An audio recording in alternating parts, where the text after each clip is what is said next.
బతికున్న రైతులను చంపేసిరంట. వీళ్ళు ఖతర్నాకరా. ఇదే ఈ అంశం కోసమే నేను ఇక్కడ దాకా వచ్చిన. బతికున్న రైతులను చంపేసిరంట. బతికున్న రైతులను చనిపోయినట్టుగా చూపి తప్పుడు పత్రాలతో రైతు బంధు, రైతు బీమా సొమ్ము స్వాహా. సుమారు 2 కోట్ల మేర 2 మేర ముగ్గురు అరెస్ట్. తప్పుడు పత్రాలతో రైతు బంధు, రైతు బీమా డబ్బులు కాజేస్తూ ప్రభుత్వ సొమ్మును దోచుకుంటున్న 3 సభ్యుల ముఠా హైదరాబాద్ పోలీసులు అరెస్ట్ చేశారు. ముఠాన్ సోమవారం సైబరాబాద్ సిపి ఆఫీసులో సిపి అవినాష్ మహంతి వివరాలను మీడియాకు వెల్లడించారు.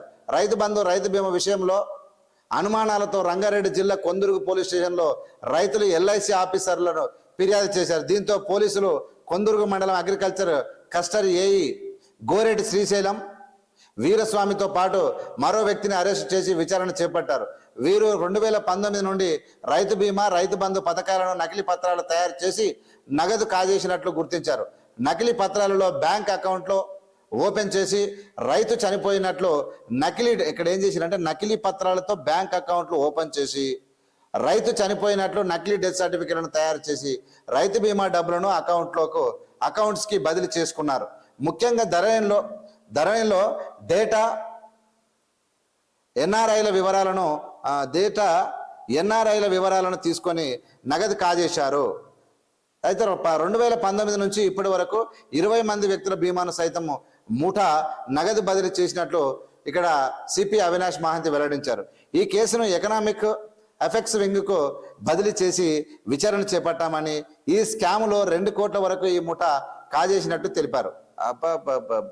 అందుకని ఉన్నగారు మనోడు చనిపోయిన వారి డేటాతో బతికి ఉన్నట్లు బతికి ఉన్న వారు చనిపోయినట్లు నకిలీ పత్రాలు సృష్టించారని, ఒక్కొక్క రైతు పేరుతో 5 లక్షల నగదు క్లెయిమ్ చేస్తున్నారని తెలిపారు. ఈ ముఠా ఇప్పటి వరకు 2000 మంది అమాయక రైతుల డేటాను సేకరించినట్లు గుర్తించామని సిపి తెలిపారు. ఈ కేసును ఛేదించిన పోలీసు సిబ్బందిని ఇక్కడ అభినందించారు. ఎక్సలెంట్. అంతేనా? భూమి కోసమే ఈ పని చేశా.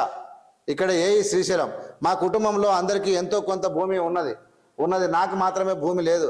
దీంతో ఎలాగైనా కొంత భూమిని కొనుగోలు చేయాలనే ఉద్దేశంతోనే ఈ కార్యక్రమానికి పాల్పడ్డాను అని కొందుర్గు ఏఈ శ్రీశైలం పోలీసులకు చెప్పినట్టు తెలిసింది. తప్పుడు పత్రాలతో రైతు బంధు, రైతు బీమా పొందినటువంటి కేసులో అరెస్ట్ అయిన శ్రీశైలం పోలీసుల సమక్షంలో పలు ఆసక్తికర విషయాలు చెప్పినట్లు సమాచారం.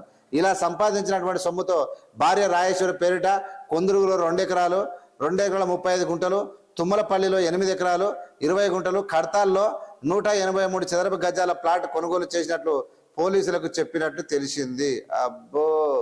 అబ్బో శ్రీశైలము బాగానే వేసుకున్నాడు తమ్ముడు, తెలిసే మనోడు నాకు. రైట్. ఇక రోడ్డు ప్రమాదంలో ఇది పరిస్థితి. వీటన్నిటికీ కారణం ఏంటంటే అధికారులు అందరూ అడగలేదు అనుకుంటే ఆడు కూడా పని చేసిడు. అట్లా తూ